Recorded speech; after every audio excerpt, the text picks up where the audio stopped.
আবারও আপনাদের মাঝে নতুন কিছু কালেকশন নিয়ে আসছে। সেটা হচ্ছে আপনারা কেউ সেকেন্ড বাইক কিনতে চাইলে আপনারা কীভাবে বুঝতে পারবেন যে গাড়িটা ফুললি ঠিক আছে কিংবা ঠিক নেই, কিংবা গাড়ি কালার ওরা না অরিজিনাল কালার আছে, সেই বিষয়ে আপনাদেরকে আজকে আমরা জানার কিছু বিষয় অভিজ্ঞতা দিয়ে দেবো। এক নম্বর হচ্ছে গাড়ি আপনি কীভাবে বলবেন কালার কোনার কিনা। এই গাড়ির বয়স মোটামুটি আপনার 30 বছর আপ হবে, সেক্ষেত্রে এই গাড়িগুলো কালার করা আপনারা কেমনে বুঝবেন আমার ভিডিওতে অবশ্যই দেখবেন, ফুল স্কিপ না করে ফুল ভিডিও আমার দেখবেন। এক নম্বর এদিকে আসেন,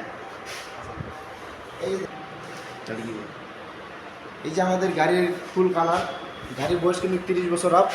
আপনার স্টিকার কিন্তু সব মারা না, এটা অরিজিনাল স্টিকার না। আপনারা বুঝতে পারবেন যে স্টিকার দেখে স্টিকারের লুক কিংবা কালার দিয়ে বুঝতে পারবেন, হাত দিয়ে নাড়লে বুঝতে পারবেন কালার আপনার লেগে যাবে। আর যদি আপনার অরিজিনাল কালার হয় তাহলে আপনার হাত লাগে থাকবে না, আটকে যাচ্ছে দেখেন লেগের মধ্যে দেখেন।